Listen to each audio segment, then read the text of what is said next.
ఓం శాంతి 31/24 బాబా చెప్తున్నారు, మధురమైన పిల్లలు, ఇప్పుడు మీ పిలుపుని వినడం జరుగుతుంది. బాబా మిమ్మల్ని దుఃఖాల నుండి తొలగించి సుఖంలోకి తీసుకువెళ్తారు. ఇప్పుడు ఇది మీ అందరి వానప్రస్థ అవస్థ. ఇప్పుడు తిరిగి ఇంటికి వెళ్ళాలి అని చెప్తున్నారు బాబా. ప్రశ్న: సదా యోగయుక్తంగా ఉండాలనే ఆజ్ఞ మరియు శ్రీమతంపై నడవాలనే ఆజ్ఞ పిల్లలు ప్రతి ఒక్కరికి పదే పదే ఎందుకు లభిస్తుంది? సదా యోగయుక్తంగా ఉండాలనే ఆజ్ఞ, శ్రీమతంపై నడవాలనే ఆజ్ఞ పిల్లలకు పదే పదే ఎందుకు లభిస్తుంది? జవాబు: ఎందుకంటే ఇప్పుడు అంతిమ వినాశన దృశ్యం మీ ముందు ఉంది. కోట్లాది మంది మనుషులు మరణిస్తారు. ప్రకృతి వైపరీత్యాలు జరుగుతాయి. ఆ సమయంలో స్థితి ఏకీరసంగా ఉండాలి. అన్ని దృశ్యాలను చూస్తూ కూడా వేటగానికి షికారు మరియు వేటకు మృత్యువు అన్నట్లుగా అనుభవం అవ్వాలి. దాని కొరకు యోగయుక్తంగా అవ్వవలసి ఉంటుంది. శ్రీమతంపై నడిచే యోగి పిల్లలే ఈ విధముగా ఆనందంగా ఉండగలుగుతారు. మేము పాత శరీరాన్ని వదిలి మా మధురమైన ఇంటికి వెళ్తాము అని వారి బుద్ధిలో ఉంటుంది అని చెప్తున్నారు బాబా. ఓం శాంతి. బాబా చెప్తారు, ఆత్మీక తండ్రి కూర్చుని ఆత్మీక పిల్లలతో ఆత్మీక సంభాషణ జరుపుతారు. ఆత్మీక తండ్రి కూర్చుని పిల్లలతో ఏం చేస్తున్నారు? ఆత్మీక సంభాషణ అంటే మాట్లాడుతున్నారు. వారు ఆత్మలకు అర్థం చేయిస్తారు. ఎందుకంటే ఆత్మలు భక్తి మార్గంలో ఎంతగానో స్మృతి చేశాయి. ఆ ఒక్క ప్రియునికి అందరూ ప్రేయసులే. ఆ ప్రియుడైన శివబాబా చిత్రము తయారు చేయబడింది. కూర్చుని వారిని పూజిస్తారు. వారి నుండి కోరుకోవాలి అని ఎందుకు అనుకుంటారో వారికి తెలియదు. అందరూ పూజిస్తూనే ఉంటారు కదా. అందరూ ఎవరిని పూజిస్తారు? శివబాబానే పూజిస్తారు. బాబా చెప్తారు, శంకరాచార్యుడు కూడా పూజిస్తాడు. వారిని అందరూ చాలా ఉన్నతినిగా భావిస్తారు.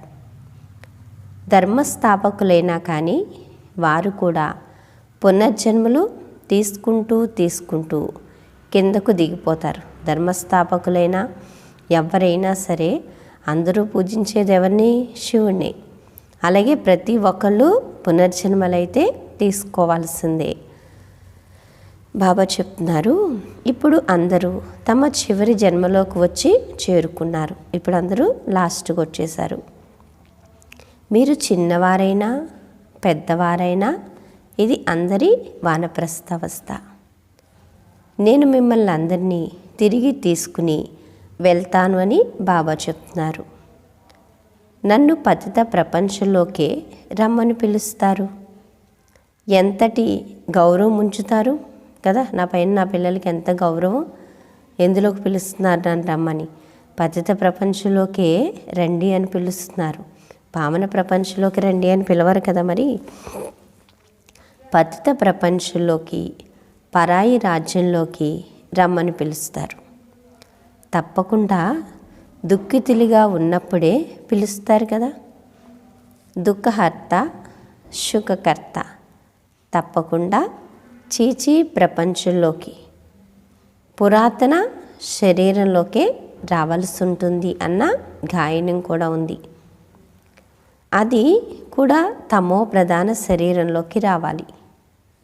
సత్తో ప్రధాన ప్రపంచంలో నన్నెవరూ స్మృతి కూడా చేయరు.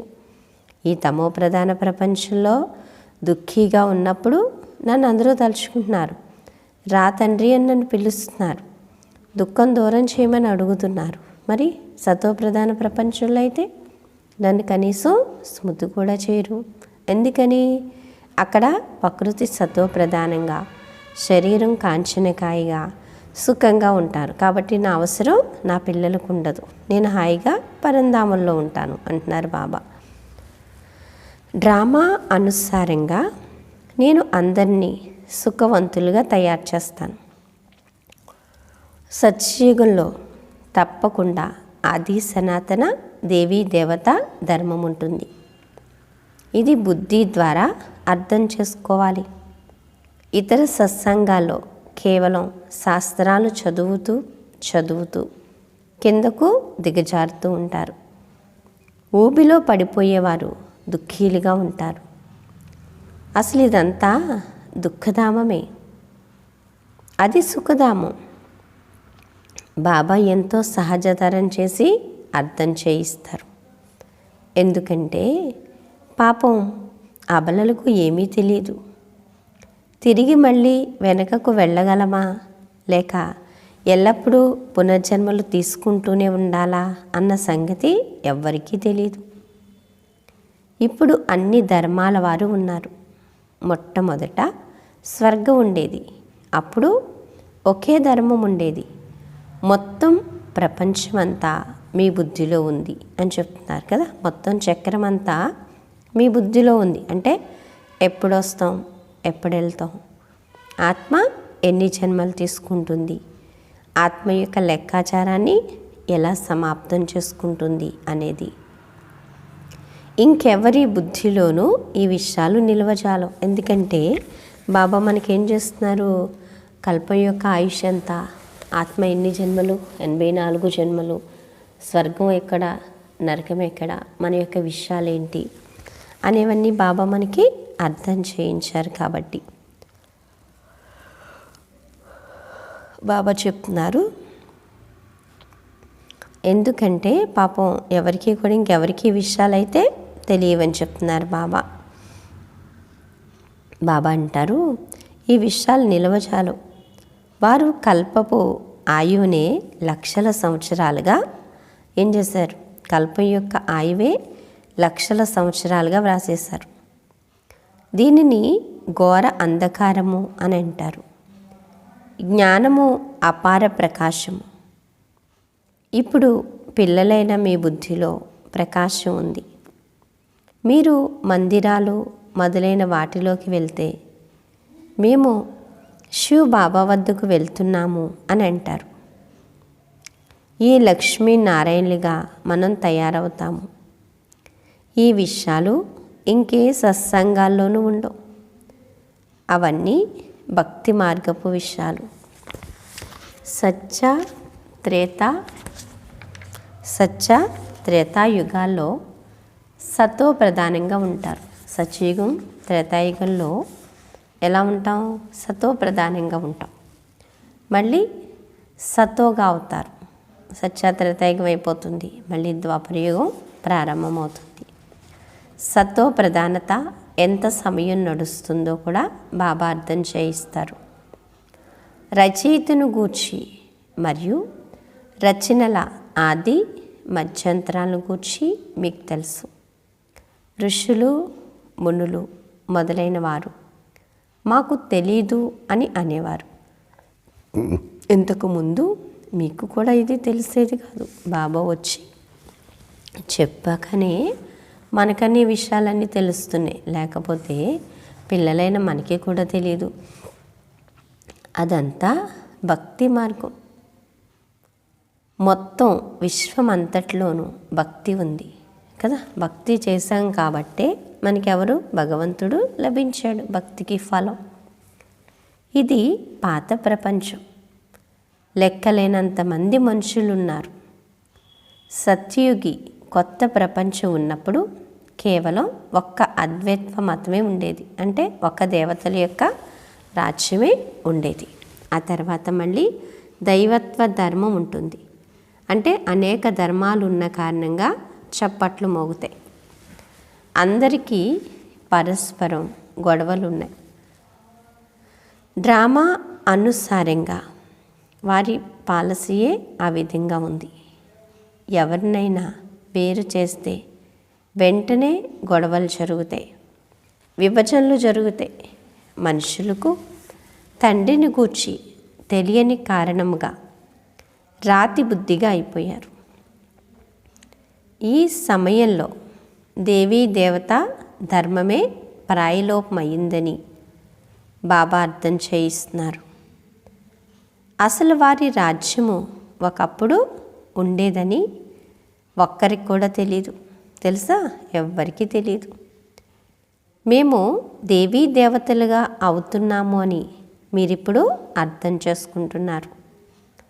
శివ్ బాబా మన వినమ్రుడైన సేవకుడు. పెద్ద వ్యక్తులు ఉత్తరం రాసేటప్పుడు కింద ఒబిడియంట్ సర్వెంట్ అని వ్రాస్తారు.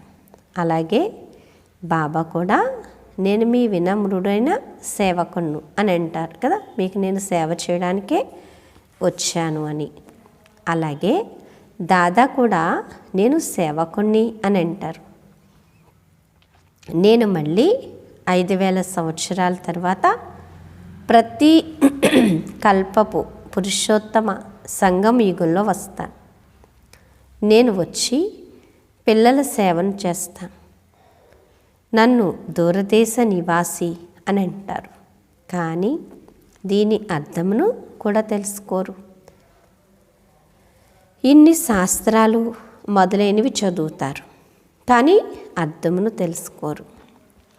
బాబా వచ్చి సర్వ వేదాల శాస్త్రాల సారమును అర్థం చేయిస్తారు. ఈ సమయంలో రావణ రాజ్యం ఉందని పిల్లలైనా మీకు తెలుసు. మనుషులు పతితులుగా అవుతూ ఉంటారు. ఇది కూడా డ్రామాగా రచింపబడి ఉంది. పిల్లలైన మిమ్మల్ని నరకం నుండి తీసి స్వర్గంలోకి తీసుకువెళ్తారు. దానినే అల్లా పూల తోట అని అంటారు. ఇదంతా ముళ్ళ అడవి అని చెప్తున్నారు బాబా. సంగమ యుగం పూల తోట. అక్కడ మీరు సదా సుఖముగా ఉంటారు, సదా ఆరోగ్యవంతంగా, సదా సుసంపన్నంగా అయిపోతారు. ఎక్కడ? ఇదంతా ఏంటి? ముళ్ళడివి.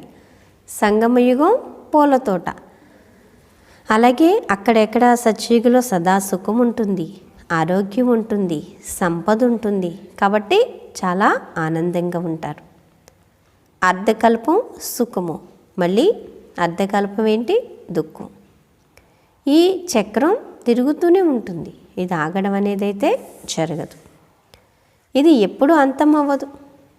అందరికన్నా ఉన్నతుడైన తండ్రి అందరినీ శాంతిధామంలోకి, సుఖధామంలోకి తీసుకువెళ్తారు. మీరు ఎప్పుడైతే సుఖధామంలోకి వెళ్తారో అప్పుడు మిగిలిన వారంతా శాంతిధామంలో ఉంటారు. అర్ధకల్పం సుఖం ఉంటుంది, అర్ధకల్పం దుఃఖం ఉంటుంది. అందులోనూ సుఖం ఎక్కువగా ఉంటుంది. రెండు సగం సగం ఉంటే అందులో ఆనందం ఏముంటుంది కదా. అందుకే మనకి సుఖమే ఎక్కువ ఉంటుంది అని చెప్తున్నారు బాబా. భక్తి మార్గంలో కూడా ఎంతో ధనవంతులు ఉండేవారు. మేము ఎంత ధనవంతులుగా ఉండేవారమో అని మీకు ఇప్పుడు గుర్తుకొస్తుంది. గొప్ప ధనవంతులు ఎప్పుడైతే దివాళా తీస్తారో అప్పుడు వారికి తమ వద్ద ఏమేమి ఉండేవో, ఎంత ధనం ఉండేదో గుర్తుకు వస్తుంది.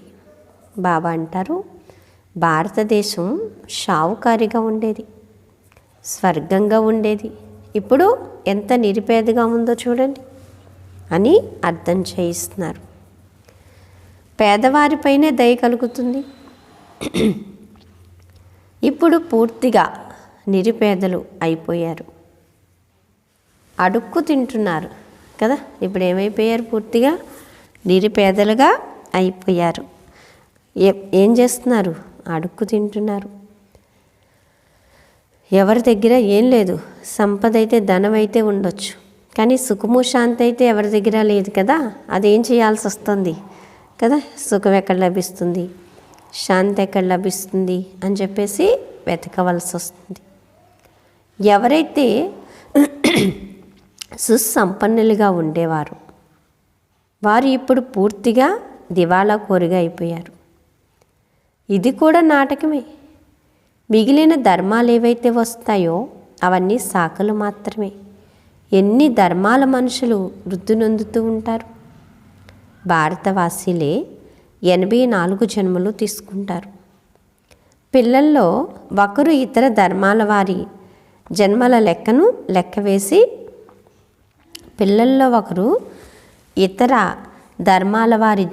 లెక్కను లెక్కవేసి పంపించారట. కానీ ఈ విషయాల్లోకి ఎక్కువగా వెళ్ళడం వల్ల లాభమేమీ లేదు కదా. ఎందుకంటే డ్రామా యొక్క ఆయుష్ ఎంత, మన యొక్క జన్మలెన్ని, ఎప్పుడు ఈ లెక్కలన్నీ వేసుకోవడం వల్ల ఉన్న టైము వేస్ట్ అవుతుంది. అందుకని సమయాన్ని ఎక్కువ ఏం చేయండి, బాబాని స్మృతి చేయడంలో సఫలం చేసుకోండి. అది కూడా సమయాన్ని వ్యర్థం చేసుకోవడమే. అంత సమయాన్ని బాబా స్మృతిలో గడిపినట్లయితే ఎంత సంపాదన జరుగుతుంది. మన ముఖ్యమైన విషయం మనం పూర్తి పురుషార్థం చేసి విశ్వాధిపతులుగా అవ్వడమే. మీరే సతో ప్రధానంగా ఉండేవారు, మళ్ళీ మీరే తమో ప్రధానంగా అయిపోయారని బాబా చెప్తున్నారు. 84 జన్మలను కూడా మీరే తీసుకుంటున్నారు. ఇప్పుడిక మళ్ళీ తిరిగి వెళ్ళాలి. బాబా ద్వారా వారసత్వాన్ని తీసుకోవాలి. మీరు అర్ధకల్పం బాబాను స్మృతి చేశారు. ఇప్పుడు బాబా వచ్చారు, మీ విషయాలను వినడం జరుగుతుంది కదా. ఇప్పుడు బాబా వచ్చారు మన విషయాల్ని వినడానికి. బాబా ఇప్పుడు మళ్ళీ మిమ్మల్ని సుఖధామంలోకి తీసుకువెళ్తారు. భారతదేశపు ఉన్నతి మరియు పతనం ఒక కథ వంటిది. ఇప్పుడు ఇది పతిత ప్రపంచం. సంబంధాలు కూడా పురాతనమైనవే అని చెప్తున్నారు బాబా. ఇప్పుడు మళ్ళీ కొత్త సంబంధంలోకి వెళ్ళాలి. ఈ సమయంలో నటులందరూ హాజరయ్యి ఉన్నారు. వీరిలో ఏ తేడా రాజాలదు. ఆత్మ వినాశనం లేనిది. ఆత్మ ఏంటి? వినాశనం లేనిది. ఎన్ని లెక్కలేనన్ని ఆత్మలు ఉంటాయి, అవి ఎప్పుడూ వినాశనం అవ్వవు. ఇన్ని కోట్లాది మంది ఆత్మలు మొట్టమొదట తిరిగి వెళ్ళవలసి ఉంటుంది. మిగిలిన శరీరాలైతే అంతమవుతాయి. కావుననే హోలీకను కూడా జరుపుకుంటారు అని చెప్తున్నారు. హోలీని జరుపుతారు కదా. బాబా చెప్తున్నారు, మనమే పూజ్యులుగా ఉండేవారము, ఇప్పుడు పూజారీలుగా అవుతున్నామని మీకు తెలుసు కదా. పూజ్యులుగా ఉండేవాళ్ళే ఇప్పుడు ఏమైపోయారు? పూజారీలుగా అయిపోయారు అని చెప్తున్నారు బాబా. బాబా అంటారు, మళ్ళీ మెల్లమెల్లగా డిగ్రీ తగ్గిపోతుంది. అక్కడ ఈ జ్ఞానం ఉండదు. అలాగే ఈ శాస్త్రాలు మొదలైనవి కూడా ఉండవు. అన్నీ అంతమైపోతాయి. ఎవరైతే యోగయుక్తంగా ఉంటారో, శ్రీమతంపై నడుస్తూ ఉంటారో వారు ఇవన్నీ చూస్తారు. బాబా చెప్తున్నారు, భూకంపాల్లో అంతా ఏ విధముగా అంతమవుతుందో చూస్తారు. ఏ విధంగా ఊళ్ళకు ఊళ్ళు అంతమవుతాయో వార్తాపత్రికల్లో కూడా పడుతుంది. మొదట బాంబే ఇంత పెద్దగా లేదు. సముద్రాన్ని ఎండగొట్టారు కదా. ఫస్ట్ బాంబే కదా. బాంబే ఇంత పెద్దగా లేదు. ఇప్పుడు ఎంత పెద్దగా అయిపోయింది అంటే ఏం చేస్తున్నారు? సముద్రాన్ని ఎండగొడుతున్నారు. అంటే సముద్రాన్ని ఎండగొట్టి ఊరు పెద్దది చేస్తున్నారు. అది మళ్ళీ అదేమవుతుంది? సముద్రంగా అయిపోతుంది. వెనక్కి వెళ్ళిన వాడు ఎదురుకు వస్తాడు. అది మళ్ళీ ఏమవుతుంది? సముద్రంగా అయిపోతుంది. అంటే నీళ్ళలో మునిగిపోతుంది. ఈ ఇల్లు మొదలైనవేవి మళ్ళీ ఉండవు. సత్యయుగంలో తియ్యని నదీ తీరాలపై మహల్లుంటాయి. అవి ఉప్పు నీటి తీరాలపై ఉండవు కదా. సత్యయుగంలో ఏముంటాయి? తియ్యటి నదీ జలాలు, నదీ తీరాలు ఉంటాయి. అంతేకాని ఉప్పు నీటి తీరాలు అయితే ఉండవు. అంటే సముద్రాలు అయితే ఉండవు, నదులైతే ఉంటాయని చెప్తున్నారు. కావున ఇవేవి ఉండవు. సముద్రపు పొంగు ఒక్కటి వచ్చిందంటే చాలు, అంతా అంతమైపోతుంది కదా. సముద్రం ఒక్కసారి పొంగిందంటే ఏమైపోతుంది? మొత్తం అంతా మునిగిపోతుంది. సత్యుగులైతే సముద్రాలు ఉండవు కదా, నదులే ఉంటాయి. ఎన్నో ఉపద్రవాలు జరుగుతాయి. కోట్లాది మానవులు మరణిస్తారు. ధాన్యం ఎక్కడి నుండి వస్తుంది? ఆపదలు రానున్నాయని వారు కూడా భావిస్తారు. మనుషులు మరణించినప్పుడు యోగయుక్తంగా ఎవరైతే ఉంటారో వారు ఆ సమయంలో ఆనందంగా ఉంటారు. వేటగానికి షికారు, వేటకు మృత్యువు అన్నట్లుంటుంది. వడగళ్ళ వాన పడడంతో లెక్కలేనంత మంది మనుషులు మరణిస్తారట. అంటే మంచు ఎలా కురుస్తుంది? వర్షంలా కురుస్తుంది అనమాట. అందుకే వడగళ్ళ వర్షం పడుతుంది అంటారు చూడండి. ఆ చిన్న చిన్నగా పడతాయి, ఒకేసారి పెద్దవి పడితే ఏమవుతుంది? ఎంతోమంది మనుషులు మరణిస్తారు. ఎన్నో ప్రకృతి వైపరీత్యాలు జరుగుతాయి. ఇవాళ బాబా అంతా ఏం చెప్తున్నారు? వినాశనం కోసమే చెప్తున్నారు. ప్రకృతి వైపరీత్యాలు వస్తాయి, సముద్రం ఉప్పొంగుతుంది, వడగళ్ళ వర్షం పడుతుంది, కరువు కాటకాలు వచ్చేస్తాయి. ఎందుకంటే ఎంతోమంది మృత్యువాత పడతారు. అప్పుడు ధాన్యం అది కూడా రాకపోతే ఏమవుతుంది? పండించే వాళ్ళు లేకపోతే కరువులు వచ్చేస్తాయి. ఎవరైతే ఎక్కువ బాబా స్మృతిలో ఉంటారో, నిరంతరం యోగయుక్తంగా ఉండి బాబాతోనే కనెక్షన్ ఉంచుకుంటారో, అలాంటి పిల్లలకి వేటగానికి షికారు, వేటకు మృత్యు అంటే అవన్నీ చూడగలుగుతారు అని చెప్తున్నారు. అవన్నీ చూడాలి అన్నా మనకి ఏ స్థితి ఉండాలి? ఏ స్థితి ఉండాలి? ఏకీరస కదా. ఒక్క బాబా తప్పించి ఇంకెవ్వరూ లేరు. అచలంగా తయారవ్వాలి. బాబా చెప్తున్నారు, వీరందరూ అంతమైపోతారు. వీటిని ప్రకృతి వైపరీత్యాలు అని అంటారే కానీ ఈశ్వరీయ వైపరీత్యాలు అని అయితే అనరు. భగవంతునిపై దోషాన్ని ఎలా మోపగలరు? భగవంతుడు ఏం చేయలేదు. ఇదంతా ప్రకృతి ఏం చేస్తోంది? పగపట్టున్న వాళ్ళు పగ తీర్చుకుంటారంటారు. ఇది కూడా అంతే. తన యొక్క డ్యూటీ ప్రకారంగా తను పూర్తి చేస్తుంది. శంకరుడు కళ్ళు తెరవగానే వినాశనం జరిగింది అని కూడా కాదు. అవన్నీ భక్తి మార్గపు విషయాలు. ముసలాళ్ళ గురించి కూడా శాస్త్రాల్లో వ్రాయబడి ఉంది. ఈ మిస్సెళ్ళ ద్వారా ఏ విధంగా వినాశనం చేస్తారో మీకు తెలుసు కదా. ఎన్నో రకాలు ఇప్పుడు సాధనాలు కనిపెట్టారు వినాశనానికి కూడా. అగ్ని, గ్యాసు, విషం మొదలైనవన్నీ అందులో పడతాయి కదా. మిస్సైళ్ళ ద్వారా ఎన్నో రకాల బాంబులు తయారు చేస్తున్నారు. అందులో ఏం చేస్తున్నారట? అగ్ని, గ్యాసు, విషం అన్నీ అందులో పడతాయట. చివర్లో అందరూ వెంటనే మరణించడానికి, పిల్లలు మొదలైన వారెవరూ దుఃఖితులుగా అవ్వకుండా ఉండడానికి ప్రకృతి వైపరీత్యాలున్నాయి. వాటి ద్వారా వెంటనే మరణిస్తారని బాబా అర్థం చేయిస్తారు. ఎవ్వరూ మిగలరు. ఒకళ్ళ కోసం ఒకళ్ళు బాధపడే అవసరం కూడా లేకుండా ప్రకృతి వైపరీత్యాలు వస్తాయంటున్నారు బాబా. ఇదంతా రచింపబడి ఉన్న డ్రామా. ఇదంతా ఏంటి? డ్రామాలో రచింపబడి ఉంది. అందుకనే ప్రతి ఒక్కళ్ళు కూడా ఎవరి స్థితిని వాళ్ళు నిర్విఘ్నంగా తయారు చేసుకోవాలి. ఎప్పుడైతే మన మనసు భగవంతుడితో లగ్నం అయి ఉంటుందో, మనోబలం ఉంటుందో, అప్పుడే ఏం చేయగలుగుతాం? ఆరాంగా ఇచ్ఛా మృత్యువు హాయిగా బాబా స్మృతిలో ఈ శరీరాన్ని వదిలిపెట్టేయాలి. ఆత్మ వినాశనం లేనిది, అది ఎప్పుడూ వినాశనం అవ్వదు. ఆత్మకి వినాశనం లేదు. ఆత్మ అవినాశి. వినాశనం అయ్యేది ఏంటి చెప్పండి? ఈ పంచతత్వాలతో తయారైన ఈ దేహం. అది చిన్నగా పెద్దగా కూడా అవ్వదు. శరీరాలన్నీ ఇక్కడ అంతమవుతాయి కదా. పుట్టిన వాళ్ళు పోవక తప్పదు, పోయిన వాళ్ళు పుట్టక తప్పదు. అది అందరికీ తెలిసిన విషయమే. ఆత్మకైతే చిన్న పెద్ద ఏది భేదం లేదు. శరీరాలు ఏమవుతాయి? పెద్దగా, చిన్నగా, ముసలిగా ఇలా అవుతూ ఉంటాయి. పువ్వు పూస్తుంది, రాలిపోతుంది కదా. చెట్టు ఉంటుందా? ఉండదు. పండు ఏమవుతుంది? ఫస్ట్ చిన్నగా అవుతుంది, పెద్దగా అవుతుంది, మళ్ళీ ఏమవుతుంది? పండు అయిపోతుంది. మనం కోసినా కొయ్యకపోయినా చెట్టు ఉండదు, రాలిపోతుంది. మనం కూడా, ఈ శరీరం కూడా అంతే. చిన్నగా అవుతుంది, పెద్దగా అవుతుంది, అలా వయసు పెరుగుతుంది, ముసలిది అవుతుంది, అంతే. పనికి రానప్పుడు ఆత్మీయ శరీరాన్ని వదిలి వేరొక శరీరాన్ని తీసుకుంటుంది. మిగిలిన ఆత్మలన్నీ మధురమైన ఇంట్లోకి వెళ్ళిపోతాయి. మొత్తం అందరూ పరంధామ వెళ్ళిపోతారు. ఎవరైతే ఇక్కడ సంగమయుగి బాబా పిల్లలుగా అయ్యి పురుషార్థం చేశారో వాళ్ళు మళ్ళీ సత్యయుగంలోకి వస్తారు. బాబా కల్పకల్పం సంగమయుగంలో వస్తారు.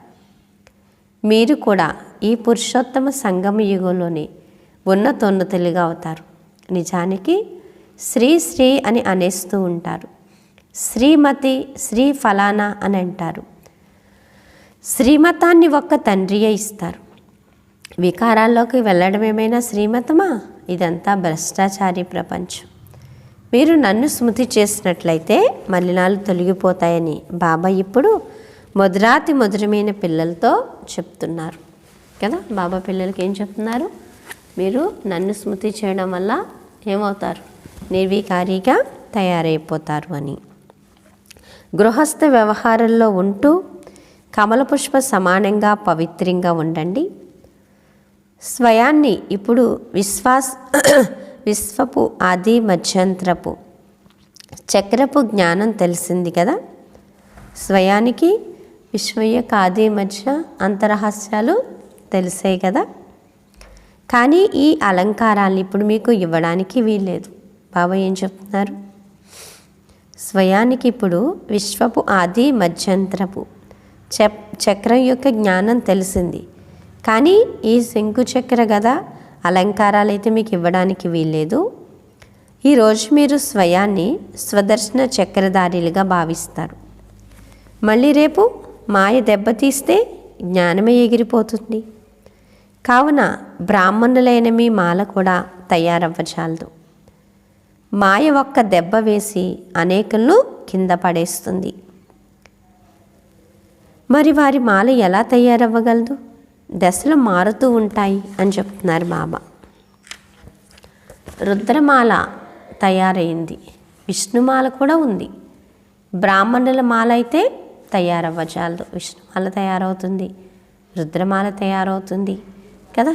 కానీ బ్రాహ్మణుల మాల అయితే తయారవ్వదు. పిల్లలు ఒకసారి పైన, ఒకసారి కింద, ఒకసారి మధ్యన అలా ఉంటున్నారు. పిల్లలైన మీకు దేహ సహితంగా దేహపు సర్వ సంబంధాలను వదిలి నన్నొక్కడనే స్మృతి చేయండి అని డైరెక్షన్ ఇస్తారు. బాబా నిరాకారుడు. వారికి తమ శరీరం అయితే లేదు. వారు ఇతడి వానప్రస్థ అవస్థలోనే వచ్చారు. ఎప్పుడైతే 60 సంవత్సరాల వయసు వచ్చిందో అప్పుడే వచ్చారు. వానప్రస్థ అవస్థలోనే గురువు వద్దకు వెళ్ళడం జరుగుతుంది. నేను సద్గురువును, కానీ గుప్త వేషంలో ఉన్నాను. బాబా ఏం చెప్తున్నారు? నేను సద్గురువును, కానీ గుప్త వేషంలో ఉన్నాను. వారంతా భక్తిలోని గురువులు, నేను జ్ఞాన మార్గపు గురువును. ప్రజాపిత బ్రహ్మను చూడండి, అతడికి ఎంతమంది పిల్లలు ఉన్నారు? బుద్ధి హద్దు నుండి తొలగి అనంతంలోకి వెళ్ళిపోయింది. ముక్తిలోకి వెళ్ళి మళ్ళీ జీవన్ముక్తిలోకి వస్తారు. మొట్టమొదట వీరు వస్తారు, ఇతరులు వెనక వస్తారు. ప్రతి ఒక్కరూ మొదట సుఖాన్ని, ఆ తర్వాత దుఃఖాన్ని అనుభవించవలసి ఉంటుంది. ఇది వరల్డ్ డ్రామా. కావుననే ఆహో ప్రభు, ఇదంతా నీ లీలా అని అంటారు. మీ బుద్ధి పైనుండి కింద వరకు అంతా తిరుగుతూ ఉంటుంది. మీరు దారిని చూపించే లైట్ హౌస్ వంటి వారు. మీరు బాబా పిల్లలు కదా. నన్ను స్మృతి చేసినట్లయితే మీరు తమో ప్రధానం నుండి సతో ప్రధానంగా అయిపోతారని తండ్రి అంటారు. అనంతమైన తండ్రి స్వర్గ రచయిత అని, భారతదేశంలో స్వర్గం ఉండేదని మీరు రైళ్లలో కూడా అర్థం చేయించవచ్చు. తండ్రి భారతదేశంలోకే వస్తారు. శివ జయంతి కూడా భారతదేశంలోనే జరపబడుతుంది. కానీ అది ఎప్పుడు జరుగుతుందో ఎవరికీ తెలియదు అని చెప్తున్నారు బాబా. తిథి తారీఖు రెండూ లేవు. ఎందుకంటే వారు గర్భం ద్వారా జన్మ తీసుకోరు. స్వయాన్ని ఆత్మగా భావించండి అని బాబా అంటారు. మీరు అశరీరీలుగా వచ్చారు. పవిత్రంగా ఉండేవారు మళ్ళీ అశరీరీలుగా అయ్యి వెళ్తారు. నన్నొక్కడనే స్మృతి చేస్తూ ఉన్నట్లయితే పాపాలు అంతమైపోతాయి అని చెప్తున్నారు బాబా. బాబాను ఒక్కరిని స్మృతి చేసినట్లయితే ఏమవుతాయి? ఆత్మ అనుకుని పరమాత్మని ఎప్పుడైతే తలుచుకుంటామో అప్పుడే పాపాలన్నీ సమాప్తమైపోతాయి అని చెప్తున్నారు. ఆత్మకి పట్టిన ఏదైతే మకిలుందో అదంతా వదిలిపోతుంది. అచ్చా, మధురాతి మధురమైన ఆత్మీక పిల్లలకు మాతాపిత బాప్దాదాల ప్రియ స్మృతులు మరియు గుడ్ మార్నింగ్. ఆత్మీక పిల్లలకు ఆత్మీక తండ్రి నమస్తే. ధారణ కొరకు ముఖ్య సారము. ఫస్ట్ పాయింట్, లైట్ హౌస్లుగా అయ్యి అందరికీ దారిని చూపించాలి. బుద్ధిని హద్దు నుండి తొలగించి అనంతంలో ఉంచుకోవాలి. స్వదర్శన చక్రధారీలుగా అవ్వాలి. సెకండ్ పాయింట్, ఇప్పుడిక తిరిగి ఇంటికి వెళ్ళాలి. కావున ఈ వానప్రస్థ అవస్థలో సత్వ ప్రధానులుగా అయ్యేందుకు పురుషార్థం చేయాలి. మీ సమయాన్ని వ్యర్థం చేసుకోకూడదు. వరదానము, సంబంధ సంపర్కంలోకి వస్తూ వజ్రంగా అయ్యి వజ్రమును చూసే మచ్చలేని డైమండ్ భవ. బాబా ఏం చెప్తున్నారు ఈరోజు వరదానం? సంబంధ సంపర్కాల్లోకి వస్తూ వజ్రంగా అయ్యి వజ్రమును చూసే మచ్చలేని డైమండ్ భవ. మచ్చలేని వజ్రంగా అవ్వండి. వజ్రంగా అయ్యి వజ్రమును చూడాలి అన్నది బాప్దాద యొక్క శ్రీమతం.